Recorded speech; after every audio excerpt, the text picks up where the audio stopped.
Fair warning, if my voice sounds weird, it's because I'm getting over being sick, so sorry. Hey y'all, my name is Nat. I hope you're having a terrific day today, and for this video, I am going to be helping to announce the Enneagram Readathon.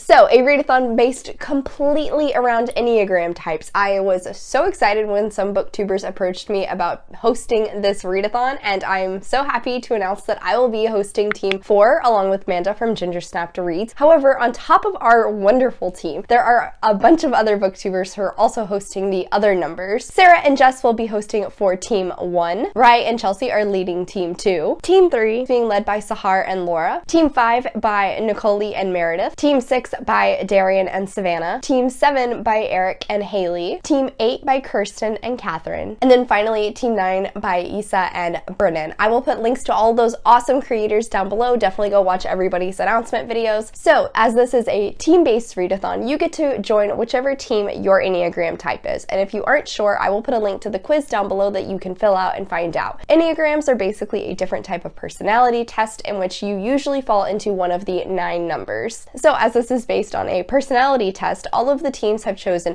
3 different prompts which correspond with certain traits that link to that personality type, as well as a group read. So if you're a type 4, you get to be on our team and choose 3 books to complete the 3 prompts, as well as either read the buddy read that our team is reading or read a buddy read from someone else's team. Either way, completing all of these prompts gets your team 4 points. Points will be standardized so that any team that has an astronomical number of players will not be dominating and have an unfair advantage. However, you can help to ensure your team's superiority by not only reading other group books for an extra point. After completing your own team's prompts, you can actually pick another team's and read prompts from theirs and get 2 points for every book completed. However, unfortunately, there isn't any doubling up allowed in this readathon. There is a link to a Google form down below in the description where you can submit points after you finish reading your books. Along with that, there's also going to be a link to the Discord page where you can come hang out, chat with everybody on your team, with other teams. You can get some recommendations and figure out how everybody else is doing throughout the readathon. This readathon is going to be going from the 1st to the 13th of August, so plenty of time to prep your TBRs. Alright, now that I've gone over all of the basic information for this readathon, I am actually going to be sharing all of the prompts for Team 4. Amanda and I collaborated to try and figure out some prompts that matched with different personality traits that are common among Type 4s. Starting out, Type 4s are considered the individualist, and unfortunately, one of the bad parts of that is we can be a little self-destructive. So for that prompt, we decided to pick a dark and twisty read. Now, I do have a few recommendations for some dark and twisty reads that might interest you. First up is The Chalk Man by Cj Tudor. I've heard tons of great things about this, and it's on my own TBR. Girl A by Abigail Dean, and I'm fairly certain this is supposed to be a pretty dark thriller. And then finally, I can't say dark and not recommend Pretty Girls by Karen Slaughter. Actually, from what I hear, pretty much anything Karen Slaughter has written could probably fulfill this. Along with that, Type 4s are also considered to be quite sensitive, so we decided to try and find a book where one of the main characters is a softie. So that can be a soft boy, a soft girl, a soft non-binary pal, anybody of the like. I do have some recommendations for this as well. First off, People We Meet on Vacation by Emily Henry. I think both Poppy and Alex could actually fall into this category. Nicholas in Fence by 𝗖cie viņš could also definitely be considered a soft boy. Who would I be if I did not recommend Check Please with my baby Biddy, who is the softest, sweetest cinnamon roll out there, obviously. And then finally, Stevie from Truly Devious. While she definitely puts up kind of a hard exterior, I think she's one of those secret soft girls, and throughout the series you definitely get to see a little bit of that. Also, I just love this series in general. After that, our final prompt is based on the fact that unfortunately Type 4s tend to have a hard time letting go of the past, and with that we decided to go for a second chance romance. Now, this is one of my favorite romance tropes, but I haven't seen it done very well in the past, so I'm really hoping this will give me a chance to maybe find a new favorite. Actually, technically speaking, I think People We Meet on Vacation can kind of work with this. It's definitely friends to lovers, but it sort of has the similar feeling of a second chance romance. On top of that, the Bromance Book Club by Lyssa Kay Adams is probably the best rendition of this trope I have ever read, so highly recommend that baby. maybe. Finally, one that I didn't personally love a lot, but this author does get a ton of attention from romance booktubers, and that's Love Her or Lose Her by Tessa Bailey. For a little peek into my own TBR, I actually think I'm gonna go with The Right Swipe by 𝗖cie Hİ, and I can't wait to pick this one up. I've heard great things about this series, and again,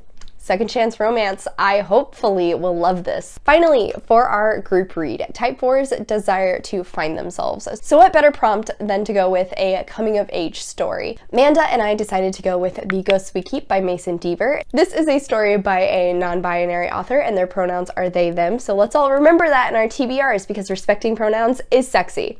This story is following Liam, and unfortunately their brother recently passed away and they are now starting to drift away from their own best friends. However, Liam finds solace in Ethan's best friend Marcus, and the two learn to figure out their grief and to process it as well as learn to move on. I just know this story is going to mess me up, but guess what? I am here for it. Alright, so before my voice officially cracks out, that is it for today. As always, thank you so much for coming to my channel. I really appreciate it. Make sure to go check out everybody else's announcement videos down below, as well as the prompts for all the other teams. Don't forget to hit like and subscribe down below. I come out with videos on Monday and Friday, but until then, I hope you continue to have a terrific day. Love you, bye!